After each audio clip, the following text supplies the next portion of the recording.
সেখানে মোদিজির এরকম এরকম একটা ছবি, ওটা দেখে মজা লেগেছে।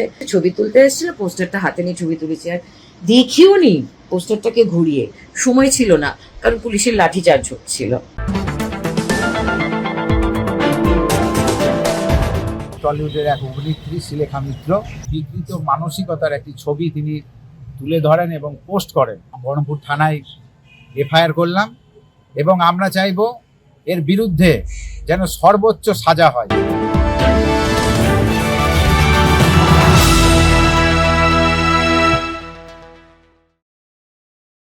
ছাত্র আন্দোলন থেকে এবার সরাসরি থানায় অভিযোগ। ছাত্র আন্দোলনে অংশ নেওয়া এবং প্রধানমন্ত্রীর বিকৃত ছবি সোশ্যাল মিডিয়ায় পোস্ট করার অভিযোগে অভিনেত্রীর বিরুদ্ধে থানায় লিখিত অভিযোগ বিজেপির অভিযোগ, পোস্টটি প্রধানমন্ত্রীর প্রতি অবমাননাকর এবং দেশের সাংবিধানিক মর্যাদায় আঘাত করেছে। বহরমপুর থানায় লিখিত অভিযোগ দায়ের করে অভিনেত্রীর বিরুদ্ধে কঠোর আইনি ব্যবস্থা এবং সর্বোচ্চ শাস্তির দাবি জানিয়েছে বিজেপি। পুলিশের তদন্তে কি সত্যি বড় কোনো পদক্ষেপ হতে চলেছে? আপনাদের মতামত কি? কমেন্টে জানান। আমার একটা বিশেষ, আমি একটা পোস্টার ধরে দাঁড়িয়ে রয়েছি, সেইটা ভাইরাল করা হয়েছে এবং সেখানে ছবিটা দেখলেই বুঝতে পারবেন কি কেন কি বৃত্তান্ত। তো ওখানে আমি যতই বিজেপি বিরোধী হই, অন্ধভাগ বিরোধী হই বা মোদি বিরোধী হই, আমাকে কেউ দেশদ্রোহী আখ্যা দিলে সেটাও যেরকম ভীষণ হাস্যকর ব্যাপার, সেটাই একই রকম হাস্যকর হচ্ছে যদি কেউ মনে করে যে ওই রকম ছবির আমি ইচ্ছা করে এই ছবিটাকে আমি হাতে নিয়ে দাঁড়িয়ে করেছি। পেটে তো একটু শিক্ষা দীক্ষা আছে এবং ওই রকম একটা বিপ্লব, ওই রকম একটা আন্দোলন, এবং সেখানে যখন লাঠি চার্জ করা হচ্ছে মহিলা পুলিশ এবং এমনি পুলিশও, তখন কিন্তু আমি 8-5টা যুব ছাত্রদের সাথে আমিও দৌড়েছি। এটা আমার জীবনের প্রথম এরকম একটা অভিজ্ঞতা। আর ওই ভিড়ের মধ্যে ওইটুকু একটা পোস্টারে আমার মোদিজির বিলো দ্য বেল্টের দিকে আমার চোখটা যায়নি। কি করব বলুন তো? একটু জেনারেলি মেয়েদেরকে জিজ্ঞাসা করবেন, শতকরা 95% মহিলারা বলবে যে আমরা যদি কোনো পুরুষ মানুষকে দেখি, আমরা তার প্যান্ট দেখি না, প্যান্ট বা তার নিম্নাগ্নে দেখি না।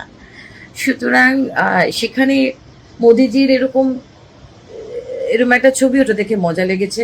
ওই কতগুলো ছেলে যাচ্ছিল, তারা প্রতিবাদে তারা পোস্টার দিয়ে করেছে, ছবি তুলতে এসেছিল, পোস্টারটা হাতে নিয়ে ছবি তুলেছি, আর দেখিও নি পোস্টারটাকে ঘুরিয়ে। সময় ছিল না, কারণ পুলিশের লাঠিচার্জ হচ্ছিল। তারপরে শুনছি আমার নামে অনেক কিছু হচ্ছে, আমাকে ইমিডিয়েট অ্যারেস্ট করার হচ্ছে। একটা কথা বলি, আপনারা বলেছেন যে ভয় আউট ভরসা ইন।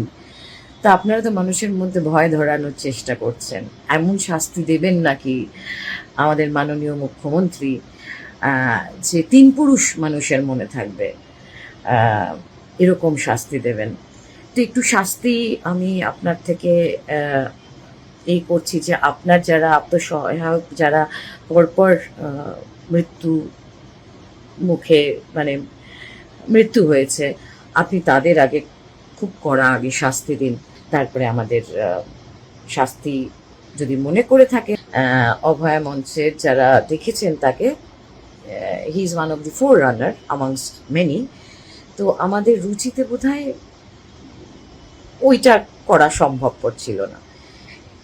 এটা বলে রাখা, এরপরে আপনাদের যা মনে হবে আপনারা করবেন।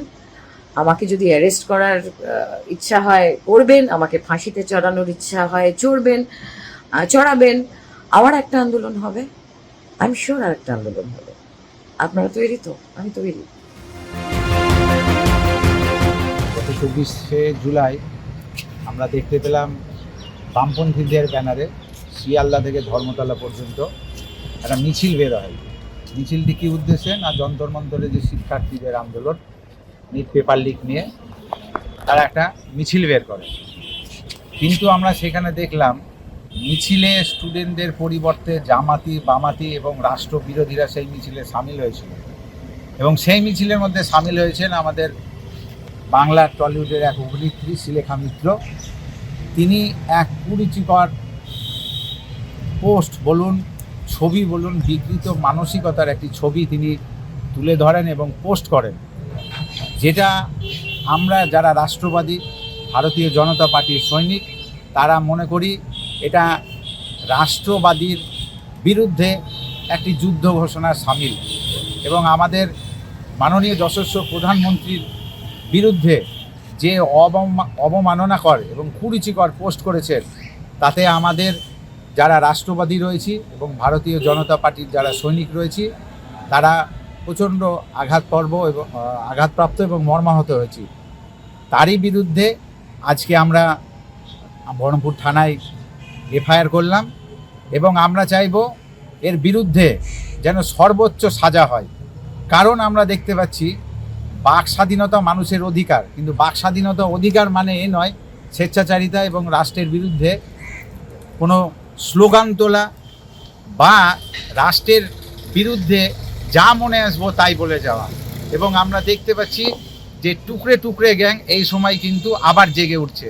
আমরা পরিষ্কার স্পষ্ট ভাষায় বলতে চাই, আমরা এই ভারতবর্ষের বুকে রাষ্ট্রবাদীরা যতদিন হয়েছে টুকরে টুকরে গ্যাংকে আমরা কোনো দিনই মাথায় চড়তে দিইনি, না দিব না। আমরা কোনো আজাদি চাই না। 1947 সালে আমাদের স্বাধীনতা এসছে। আজাদি চাওয়ার অর্থ দেশকে আবার টুকরো টুকরো করার একটা পরিকল্পনা, এবং যারা এই টুকরো টুকরো করার পরিকল্পনার ক্ষেত্রে সামিল হয়েছে তাদের বিরুদ্ধে বলুন, তাদেরকেও বলুন একটা স্পষ্ট বার্তা, আমরা এই টুকরে টুকরে গ্যাংয়ের মনোবাঞ্ছা কোনো দিনই সফল হতে দিইনি, না দেব না। ভারতবর্ষ অখণ্ডিত ছিল, ভারতবর্ষ অখণ্ডিত আছে এবং ভারতবর্ষ অখণ্ডিত থাকবে। ভারতবর্ষের জন্য রাষ্ট্রবাদীরা সবসময় তাদের জীবন সমর্পিত করবেন। গতকাল আমরা দেখলাম তিনি নাকি বলছেন চোখে গগলস পরেছিলেন, তাহলে তিনি কি অন্ধ? তাহলে তিনি যদি অন্ধই হয় তাহলে রাস্তায় বেরিয়েছেন কেন? এবং তিনি জ্ঞানত, এটা কিন্তু কোনো পর্দা না যে আমার যা মনে হলো অভিনয় করলাম, তিনি এটা জ্ঞানত করেছেন এবং গোটা ভারতবর্ষের যে গণতন্ত্র সেটাকে তিনি অবমাননা করেছেন, অপমান করেছেন। সেই জন্যই আজকে আমরা এখানে এসেছি এবং বহরমপুর থানায় এফআইআর করেছি। আমরা বহরমপুর থানা এবং প্রশাসনকে বলবো তার বিরুদ্ধে যেন সর্বোচ্চ সাজা হয়।